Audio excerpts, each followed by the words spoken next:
I'm Sheena Aline, your Caribbean College have planner. really strong grades, but they don't have the higher level math requirement. And I've actually visited this lovely campus.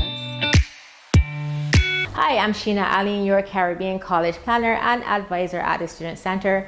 And today I want to address the question, do you really need SATs? This is a question that we get all the time from students that we meet at our Cut Fest fairs and from parents as well. Do I need to take SATs? And SATs are usually synonymous with persons who might be looking to pursue studies in the United States.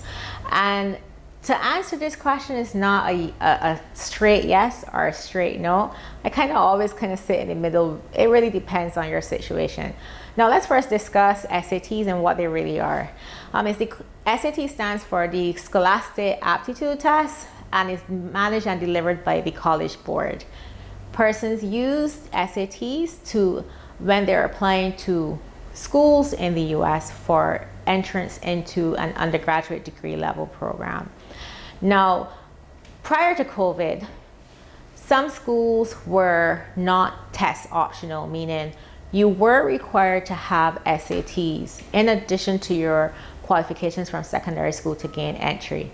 Now, COVID changed a lot of things. And even prior to COVID, there were some schools who were test optional, meaning that you didn't need SATs to gain admission into a program.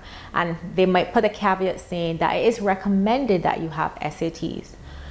It is really up to you. Some students don't like to take SATs, and I find those students who don't like to take SATs might be persons taking advanced level courses such as CAPE or IB and A levels. Those curriculum are rigorous, and taking the time and dedication sometimes while doing those exams, it might be a little tough and tedious for them. And then there's some students who just definitely don't want to take the exam for whatever reason. I think depending on your individual situation, you can take SATs, but you don't have to, and I'll explain to you why. Many schools are test optional, as I said, meaning you don't need SATs to gain entry. However, there are some cases where I do recommend SAT because schools aren't test blind, meaning that they will take that into consideration, especially when it comes to financial awards.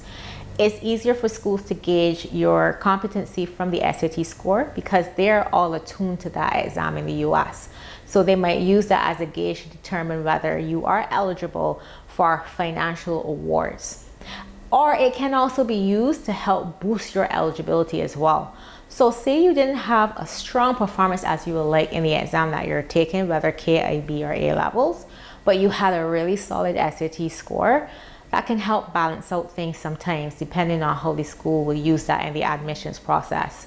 So I think that is, if you know you can possibly take it and you have the time and energy to dedicate to studying and you're really set on going to the US, then I would encourage you to consider taking the exam. But do you need to? Not necessarily, as there are many schools who don't use the SAT as a gauge for either admission or for awards. There are a number of schools that we work with sometimes from the years that we've been doing this that will gauge based on your CSEC, your CAPE or IB or A levels, depending on which of those exams that you're taking, and they can determine your award amount. I have students all know some have taken SATs and gotten awards, and some have not and they have gotten awards. It really depends on your situation. Now, who would I recommend SATs to? If you are an athlete and you're looking to be recruited, I definitely think that you should take a look at taking the SATs. It can help boost your eligibility, and it can also open you up to some non-sports related scholarships that can help balance out if you are chosen to compete competitively. You never know what may happen during your time at the school.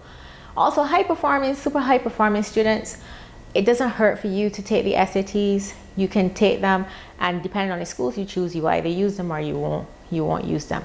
So I wouldn't say a hard no to not taking SATs, and it's not a hard yes.